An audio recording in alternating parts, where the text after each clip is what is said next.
Hello students, आपने पिछले video तक इलेक्ट्रिक फील्ड पे चर्चा किया था, इलेक्ट्रिक फील्ड के बारे में जान लिया था। आज का जो हमारा वीडियो होगा वह बेसिकली केवल इलेक्ट्रिक फ्लक्स पे होगा।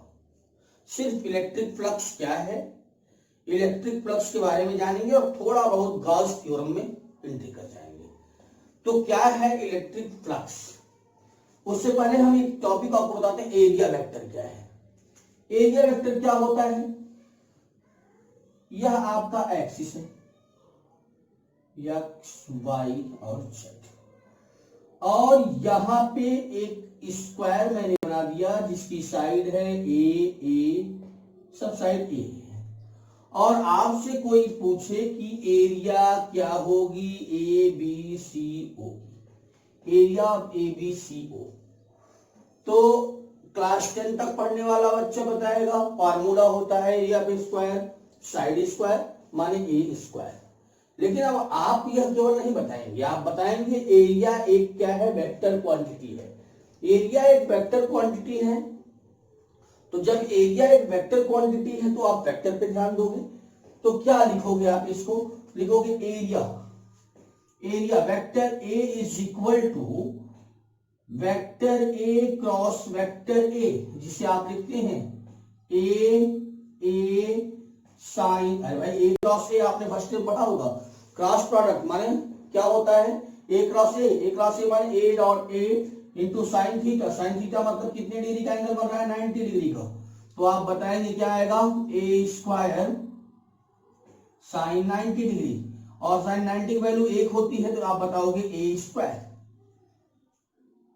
और दूसरी चीज, किस डायरेक्शन में, एक्स वाई प्लेन है, जैसे यह एक्स प्लेन है, सपोज करो यहां पे हम बात करते हैं इसकी, यह एक्स प्लेन है, यह वाई प्लेन है, और यह कैसी प्लेन है, जेड।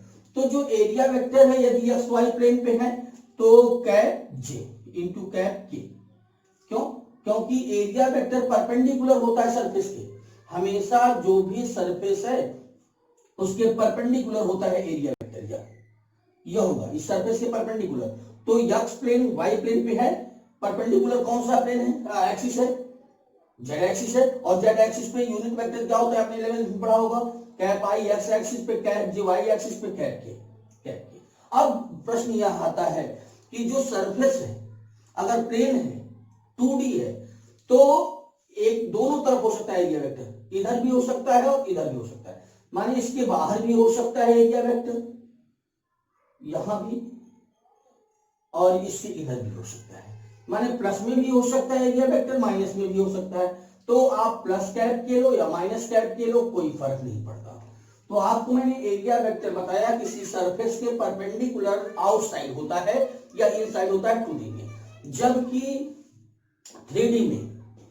3D सरफेस में हमेशा एरिया वेक्टर, अगर यह 3D होता,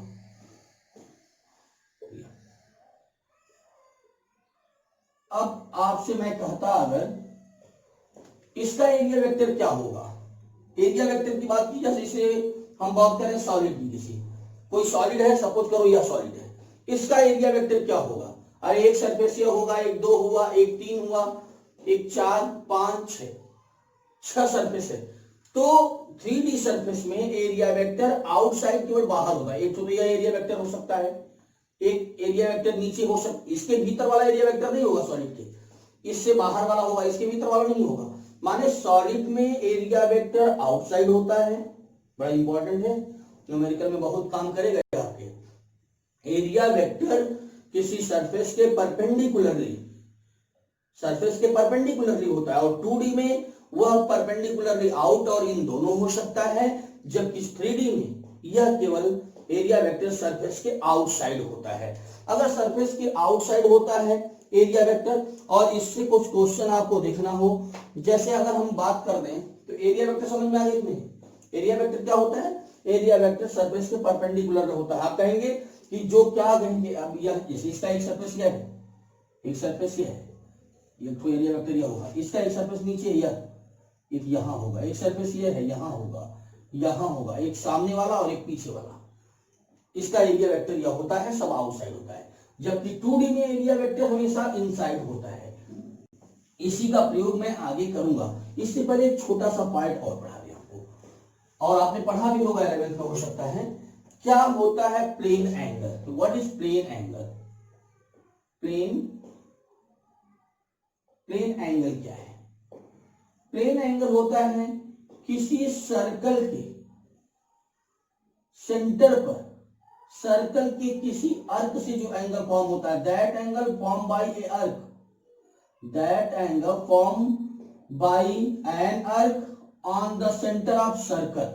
किसी सर्कल के सेंटर पे किसी अर्क से जो एंगल फॉर्म हो रहा है वह प्लेन एंगल है।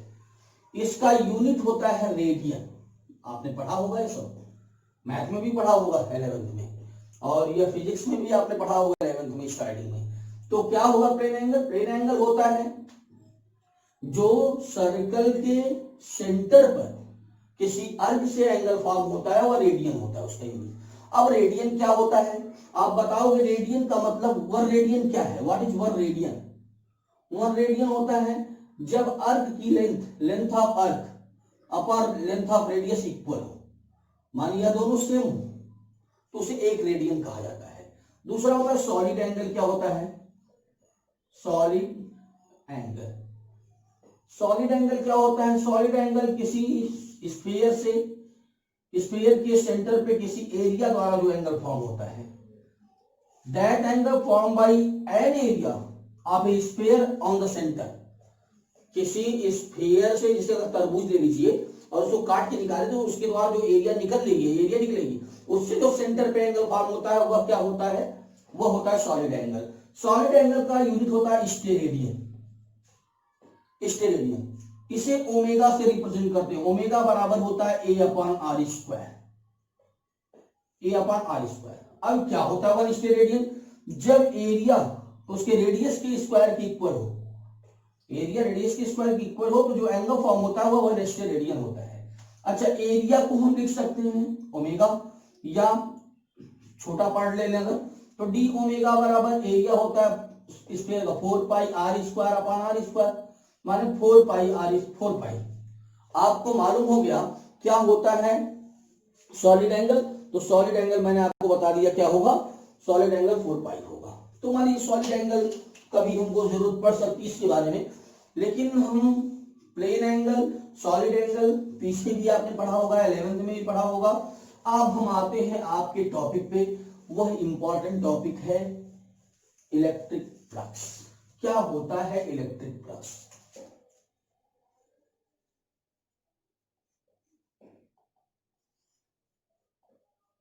इलेक्ट्रिक फ्लक्स क्या है?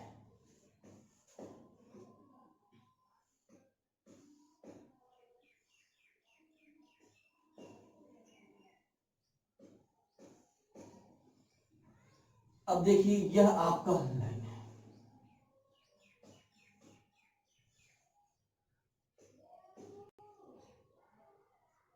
इलेक्ट्रिक फ्लक्स क्या होगा? किसी सरफेस से जितनी इलेक्ट्रिक लाइन क्रॉस हो जाती है वह इलेक्ट्रिक फ्लक्स होता है। किसी सरफेस के परपेंडिकुलरली क्रॉस होने वाली इलेक्ट्रिक लाइन, किसी surface say that electric field line which cross the perpendicularly in area is called electric flux. माने किसी सरफेस से परपेंडिकुलरली जितनी इलेक्ट्रिक लाइन क्रॉस होती है इलेक्ट्रिक फ्लक्स होता है। अगर इस क्वेश्चन को फिगर दिखा कोई पूछे कितना इलेक्ट्रिक फ्लक्स है तो आप बताओगे तो 2 लाइन क्रॉस हुई। अगर यह और बढ़ा दें हम, अब 3, अब कितना हो गया? अब 4, माने बढ़ता जा रहा है। जितना इलेक्ट्रिक फील्ड लाइन क्रॉस होगा उतना ज्यादा इलेक्ट्रिक फ्लक्स होगा।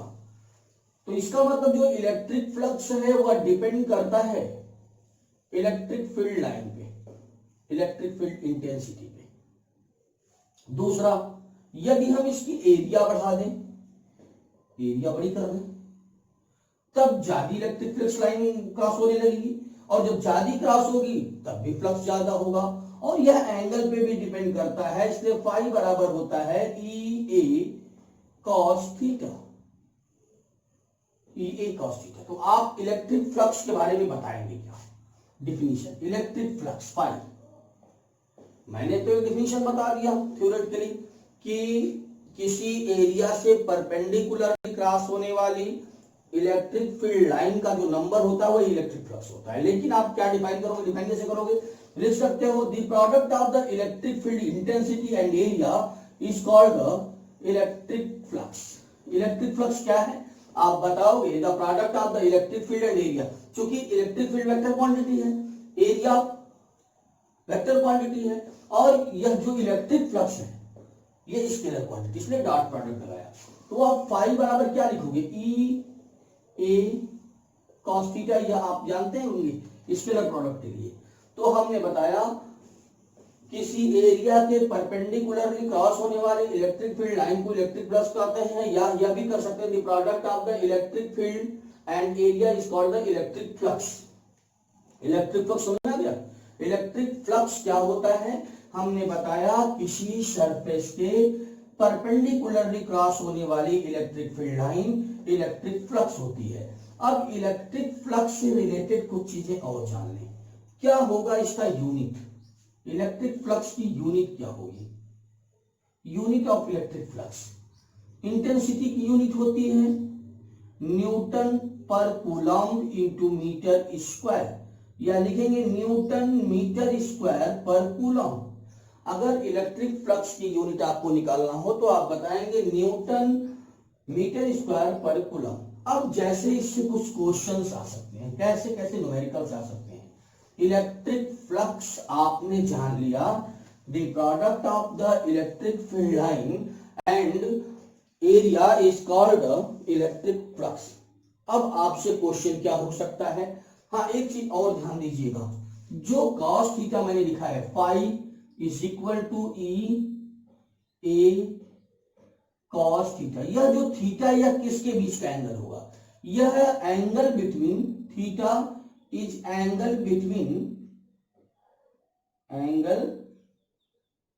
Between area vector and electric field intensity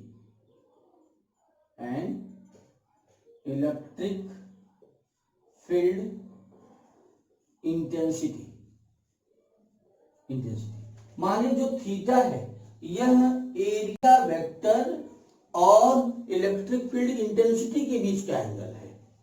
electric field और इंटेंसिटी के बीच का जो एंगल होता है वही जो होता है एरिया वेक्टर होता है। जैसे अगर मैं बात कर रहा हूं, सपोज करो कि यह एक प्लेन है,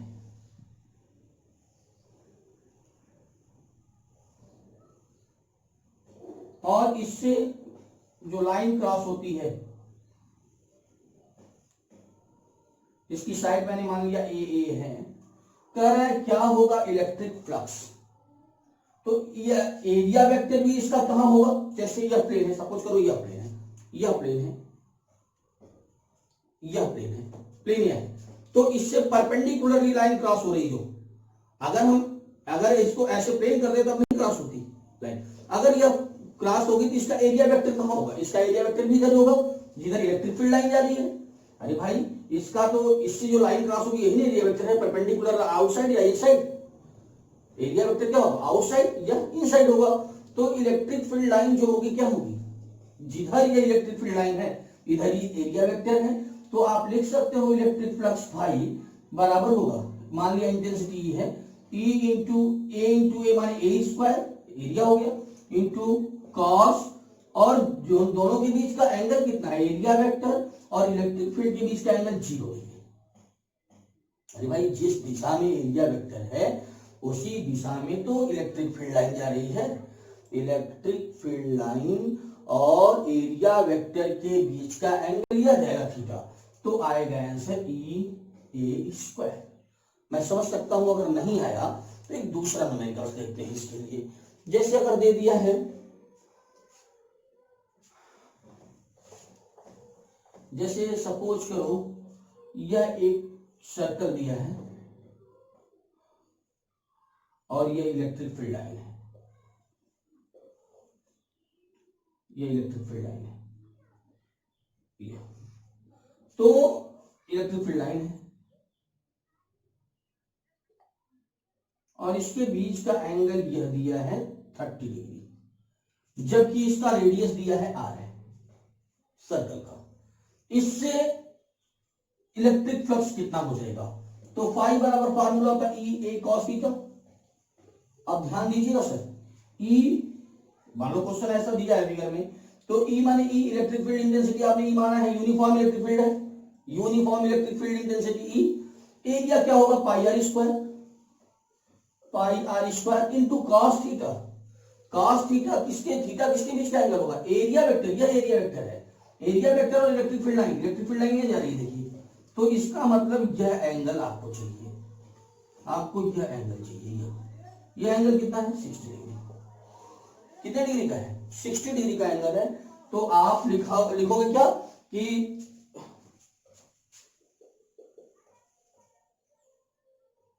ये इलेक्ट्रिक फील्ड लाइन ये, अरे भाई सरफेस हर जगह से परपेंडिकुलरली क्रॉस होगा, तो मैंने एरिया वेक्टर और इलेक्ट्रिक फील्ड लाइन के बीच का एंगल आपको बता दिया, तो आप लिखोगे cos 60 डिग्री, cos 60 डिग्री यह एंगल लिया जाएगा। आया? हमने बताया एरिया वेक्टर और इलेक्ट्रिक फील्ड लाइन के बीच का ही एंगल लीजिए। अच्छा एक न्यूमेरिकल और करते हैं, इस पे सिंपल सा न्यूमेरिकल करते हैं। सपोज करो कि एक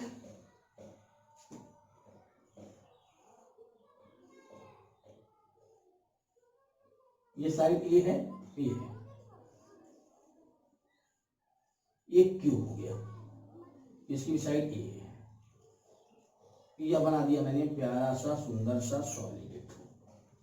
अब इसका फ्लक्स कितना होगा? जबकि यह यूनिफॉर्म इलेक्ट्रिक फील्ड है, यूनिफॉर्म इलेक्ट्रिक फील्ड में रखा है, यूनिफॉर्म इलेक्ट्रिक फील्ड है। अच्छा सर, अब आइए uniform electric field, uniform electric field में रखा गया है, तो सबसे पहली चीज आपको यह जान लेना चाहिए कि इसका फ्लक्स कितना होगा, कितने सरफेस से होगा। ध्यान दीजिएगा साहब, बहुत इंपॉर्टेंट क्वेश्चन है। जैसे हम फ्लक्स की बात करें, जैसे यह फ्लक्स की बात की जाए, यह क्यूब है, अभी इसमें कितने सरफेस से, देखिए यह इलेक्ट्रिक फील्ड है, यह इसमें कितना सरफेस पता है देखिए, तो एक तो एरिया वेक्टर यह सरफेस के ऊपर की तरफ होगा, एक सरफेस यह होगा, 1 2 3, एक नीचे वाला 4, एक पीछे वाला 5, और एक सरफेस और होगा 6। अरे एक ऊपर एक नीचे 2, 1 2 3 4 5 6 सरफेस होगा। देख लीजिए, एक सरफेस ये हुआ, एक नीचे वाला 2, एक 3, एक 4, एक 5, एक 6 सरफेस। तो जो एरिया वेक्टर है, अब सुनिए, हमें टोटल इलेक्ट्रिक फ्लक्स निकालना है इस क्वेश्चन से। तो इलेक्ट्रिक फ्लक्स एक इसका होगा, इसका एरिया वेक्टर इधर होगा, ठीक साहब, एक एरिया वेक्टर यह होगा, एक एरिया वेक्टर इसी डायरेक्शन में होगा, इसका एरिया वेक्टर नीचे होगा, फिर एक सरफेस 4 निकला, 2 और किनारे वाले हैं, एक पीछे की तरफ एक सामने वाले फ्रंट पे एरिया वेक्टर। तो आइए सर, मैं फाई 1 निकालता हूं। फाई 1 बराबर क्या होगा? ई ए कॉस थीटा, फार्मूला होता है। तो फाई 1 यह है, इंटेंसिटी इधर है ई यूनिफॉर्म, और एरिया वेक्टर इधर है, तो थीटा का एंगल कितना होगा? ई और थीटा के बीच का एंगल वो इधर, यह इधर 180 डिग्री का, तो लिखेंगे ई ए कॉस 180 डिग्री, और कॉस 180 डिग्री का वैल्यू होता है -1, ई ए, फाई 1 की वैल्यू आ गई -a। ओके, दूसरे पहले का यह एरिया वेक्टर है यह, और यह इलेक्ट्रिक फील्ड इंटेंसिटी है। देखिए कितने डिग्री का एंगल? 90 डिग्री का, तो फाई 2 का मान होगा ई ए कॉस 90 डिग्री, और कॉस 90 की वैल्यू 0, फाई 2 आ गया। फाई 3 आई, फाई 3 मतलब यह, मतलब हमने निकाल दिया कौन कौन, सुनिएगा, एक तो इसको ऐसे रखा है मैंने, एक तो यह निकाल दिया, यह 1 हो गया इधर वाला, यह निकाल दिया, यह 2 हो गया। अब इधर का निकालने चले 3, कितना डिग्री का एंगल? जिस दिशा में इंटेंसिटी है उसी दिशा में एंगल माने 0 डिग्री का, तो ई ए कॉस 0 डिग्री, तो कितना आएगा? कॉस 0 की वैल्यू 1 होती है, ई ए। फाई 4 निकालिए, टोटल इंटेंसिटी निकालना है, फाई 4। अच्छा, हमने निकाल दिया कौन कौन सा, इधर का निकाल दिया, इधर का निकाल दिया, यह निकाल दिया। अब नीचे वाला निकालिए, यह कैसे होगा? इंटेंसिटी के परपेंडिकुलर थी नीचे की तरफ, तो कितना आ जाएगा ई ए cos 90, cos 90 की वैल्यू 0, 5 4 आ गया उतना, cos 5 5 निकालिए, 5 कितना होगा। अच्छा हमने इधर का निकाल दिया, यह निकाल दिया, यह निकल गया और यह निकल गया, अब यह निकालिए। अच्छा इंटेंसिटी यह क्या है, यह भी क्या होगी, अरे भाई इधर आपका जा रहा है, यह इंटेंसिटी है, यह एरिया वेक्टर है, कितने डिग्री का एंगल बना है, यह इंटेंसिटी है, देखिए यह इंटेंसिटी हुआ, इधर इंटेंसिटी, यह एरिया वेक्टर कितने डिग्री का, 90 डिग्री का एंगल, तो 0 यह भी आएगा, और 5 6 भी वही आएगा, क्या 0। टोटल फ्लक्स कितना होगा, क्योंकि यह कैसा है, क्वांटिटी स्केलर है, तो सबको एल्जेब्रिकली जोड़ा जा सकता है, तो 5 1 + 5 2 + 5 3 + 5 4, तो जोड़ देंगे, तो चूंकि ये सब 0 0 है, यह माइनस किए और यह प्लस किए करके सब 0, तो कितना आ गया साहब, 0 आ गया। समझ में आया, मैंने न्यूमेरिकल आपको बता दिया कैसे निकालते हैं आप फ्लक्स। जैसे एक न्यूमेरिकल और देखिएगा, एक न्यूमेरिकल और बता देता हूं मैं, जैसे सॉलिड हो अगर कोई, क्योंकि भाई हमने बताया था एरिया वेक्टर, अब यहां पे आप देख सकते हो कैप किधर, जैसे ये एक्स एक्सिस वाई एक्सिस है, तो जेड एक्सिस के पैरेलल है, माने कैप आई कैप के लिख सकते हैं, कोई बात नहीं है उसको। तो आइए हम चलते हैं फिर एक न्यूमेरिकल करते हैं।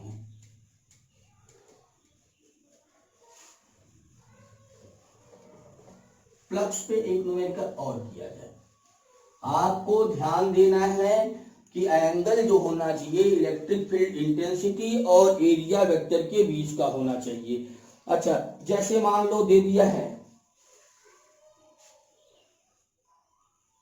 एक्स वाई जेड, यह एक सिलेंडर दिया है और इसका यह इलेक्ट्रिक फील्ड में रखा है, यूनिफॉर्म इलेक्ट्रिक फील्ड में रखा गया है, यूनिफॉर्म इलेक्ट्रिक फील्ड में मैंने रख दिया, यूनिफॉर्म इलेक्ट्रिक फील्ड ई है, इसका रेडियस है आर, रेडियस है आर, और यह जो है लेंथ है इसकी, सपोज कर लिया एच या एल, ठीक। तो आइए, अच्छा इसमें एरिया वेक्टर सरफेस के परपेंडिकुलर, सरफेस कहां है देखिए साहब, यह है, यह सिलेंडर है, एक तो एरिया वेक्टर इसका इधर, यह जो इलेक्ट्रिक फील्ड की डायरेक्शन में है, इस डायरेक्शन में माने यहां वाला, इसी डायरेक्शन में एरिया वेक्टर, इसी डायरेक्शन में इंटेंसिटी। दूसरा देखिए यह इंटेंसिटी, एक एरिया वेक्टर इस सरफेस पे, यह एरिया वेक्टर, इंटेंसिटी क्या बोझे दूसरा ये। अब इस पे कहीं भी इंटेंसिटी, सब देखिए सब जगह से निकल रहा है परपेंडिकुलर, अरे भाई यह होगा ना एरिया वेक्टर, एक तो एरिया वेक्टर यह होगा, कहीं से ले लीजिए, यह होगा एरिया वेक्टर, यह होगा एरिया वेक्टर, यह होगा, तो इससे कोई मतलब नहीं, सब अपोजिट कैंसिल। अच्छा 0 होगा परपेंडिकुलर, ये काम खत्म है। तो जैसे एरिया वेक्टर किसी सरफेस के एक तरफ ही ले लेंगे, ये सिलेंडर का जो ये सिलेंडर का पार्ट है इससे, तो आइए साहब हम इसका इंटेंसिटी निकालते हैं, फ्लक्स निकालते हैं। इसका इलेक्ट्रिक फ्लक्स क्या होगा, इसका इलेक्ट्रिक फ्लक्स निकालिए। पहले ये surface 1, surface 2, surface 3, 5 1 E A cos theta, formula होता है इंटेंसिटी ई, ए माने पाई आर स्क्वायर, अरे भाई यह पार्ट सर्कुलर है, pi R square into cos 180 degree, cos 180 की value minus E pi R square, 5 1 आ गया, 5 2 निकालिए साहब, 5 2 90 डिग्री बना रहा है, ई ए कॉस 90 डिग्री, माने या तो 0 हो गया, काम खत्म है इसका। यह कितना होगा, 5 3 की value E A cos 0 degree या ई पाई आर स्क्वायर, 5 3 की वैल्यू आ गई, 5 1 आ गया, टोटल फ्लक्स 5 बराबर, जोड़ देंगे सबको, या प्लस या माइनस कैंसिल 0, टोटल फ्लक्स कितना हो जाएगा, 0 आ जाएगा। ओके अच्छा, इससे कुछ न्यूमेरिकल्स और हो जाते हैं और हम इनपुट कर जाते हैं, और इससे